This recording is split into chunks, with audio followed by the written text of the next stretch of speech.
Bonjour à tous et à toutes. Donc nous allons maintenant travailler sur le notebook numéro 6, déploiement ACI. Alors, jusqu'à maintenant, nous avons fait de l'apprentissage de modèles, soit directement par un fichier Python que l'on poussait sur une instance de calcul, soit en utilisant les fonctionnalités d'AutoML disponibles au sein d'AzureML. Dans cet exemple, nous allons maintenant faire un modèle dans un premier temps, et ensuite nous allons le déployer sur le cloud dans un composant de type Docker en utilisant le service Container Instance qui est disponible dans Azure, qui s'appelle tout simplement Azure Container Instance ou ACI. Si vous allez dans votre portail Azure, vous pouvez visualiser directement dans vos objets les instances de Container Instance qui sont effectivement à votre disposition et qui s'affichent dans cette liste qui peut être différente de la mienne bien évidemment. J'accède ici à mon notebook numéro 6, donc je vous propose d'exécuter les cellules après cellules, je les ai déjà exécutées. Je suis sur mon jeu de données sur les transactions immobilières de la ville de Boston. C'est mon exemple de démonstration que j'ai utilisé sur l'AutoML régression et je cherche à modéliser le prix des transactions. Donc on est sur une problématique de régression. Donc je réalise un peu d'exploration de données en utilisant du Matplotlib ou du Seaborn comme vous pouvez le voir ici. Je fais quelques restitutions graphiques, je partitionne mes données, j'ai pris 2 tiers pour la base de training, 1 tiers des enregistrements restants pour la base de test. Je fais une régression linéaire, tout ce qu'il y a de plus simple. Je fais quelques graphiques, j'affiche quelques statistiques et ensuite je vais référencer mon modèle. Donc c'est ce que j'ai fait ici. J'ai mon code Python, je le référence pour l'historiser dans le référentiel de modèle. Je lui ai donné une description et quelques tags et c'est bien ce que je retrouve quand je vais dans modèle. J'ai la liste de mes modèles référencés, y compris mon modèle de Boston, avec les tags correspondants. Et quand je clique dessus, eh bien, je vois les 2 tags que j'ai sauvegardés, type et algo, pour me rappeler que c'est une régression faite avec scikit-learn. C'est bien les 2 tags que j'ai définis ici qui sont sauvegardés. Je peux afficher la version de mon modèle, donc je suis bien en version 1 parce que c'est la première fois que je le fais. Bien évidemment, si je relance mon traitement, donc une sauvegarde du même modèle en l'occurrence, mais on va voir que le modèle va être versionné. Il est passé de la version 1 à la version 2. Et si je reviens ici dans ma liste modèle, je vois bien que j'ai maintenant le passage. J'avais ma version 1 sauvegardée à 3h45. Et là, à 4 heures, j'ai sauvegardé ma version 2. Et je peux lister également tous les modèles que j'ai pu enregistrer. C'est plus simple de passer par l'interface graphique, mais tout en restant dans nos notebooks, on a la trace complète de ce qui est fait. Pour déployer dans du Docker, il n'y a rien de plus simple. Il faut quand même déjà, dans un premier temps, avoir un scoring file, avoir un fichier de dépendance également qui sera nécessaire. Alors, le scoring file, c'est un fichier Python que je génère directement ici depuis mon notebook à l'aide de la commande writefile. Et le fichier Python, il indique les bibliothèques qui sont nécessaires. Il précise ce qui est en entrée du modèle, ce que l'on va récupérer en sortie. Le fichier d'environnement m'indique que j'ai besoin de scikit-learn. Voilà, en 3.6.2, j'ai besoin de ça. Je génère mon YAML, je l'affiche pour voir si je l'ai bien généré. Et ici, je choisis mon fichier d'inférence. Et là, je déploie. Pour déployer, je vais tout simplement choisir la configuration ici de mon Docker. Alors c'est une petite machine, hein, c'est fait vraiment pour tester, puisque j'ai un seul cœur, j'ai 1 gigaoctet de RAM. Ça c'est le nom de mon endpoint, mon service, je l'ai appelé Boston House Price-ACI. On lui donne le nom que l'on veut si on souhaite, hein, bien sûr.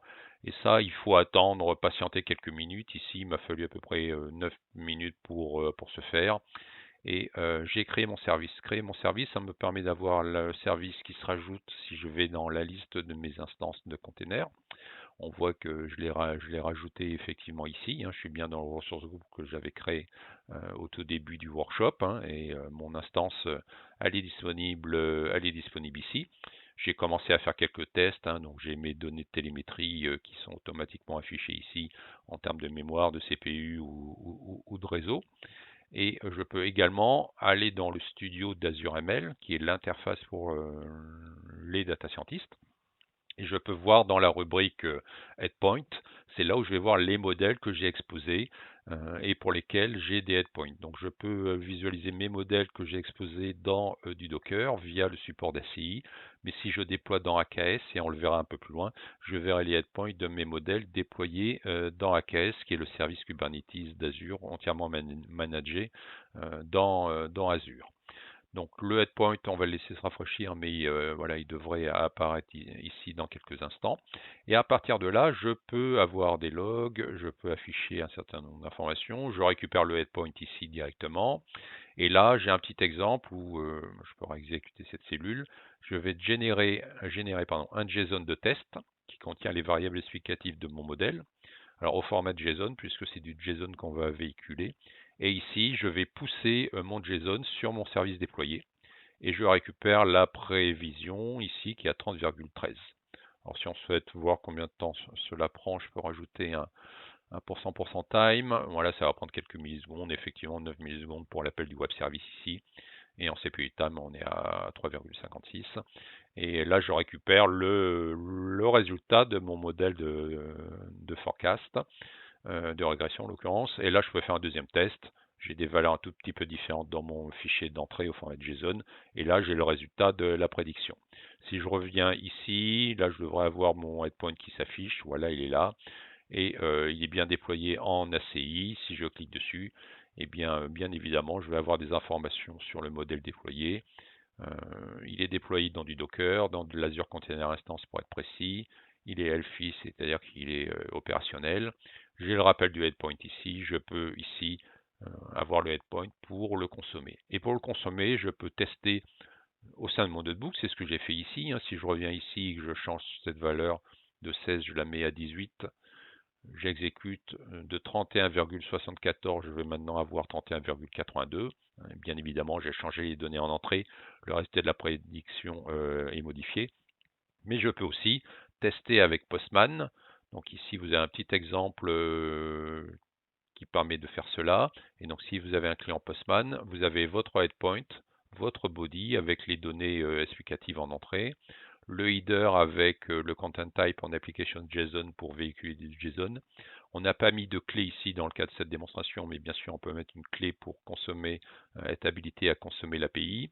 Et là je vais faire un send, je clique et là j'ai la valeur, l'output de mon modèle qui m'indique tout simplement que mon modèle qui est déployé fonctionne bien, j'ai 31,81. Et si je change la valeur, je la passe à 16 comme je l'ai fait tout à l'heure, 31,74. Voilà. Donc très facilement, je peux déployer dans de l'ACI, dans ou en utilisant ici une interface comme Postman. Et si je reviens effectivement ici, je suis dans la partie ACI, je peux voir les données qui sont consommées. Ce que je peux faire aussi, c'est aller regarder du côté du resource group que j'ai utilisé dans le cadre de ce workshop, qui est celui-ci. Et là, je vois tous les services associés, donc le service de machine learning, mon Keyvote, mon blob storage, mais je vois également l'App Insight qui a été créé automatiquement lorsque j'ai provisionné le service au tout début du workshop. Et quand je clique sur App Insight, eh bien, je vais pouvoir effectivement regarder les données de télémétrie et regarder d'un peu plus près les logs. Et là, je peux commencer à regarder, à faire des requêtes au niveau des traces, par exemple, pour regarder les derniers services. Pour l'instant, je n'ai pas encore de retour.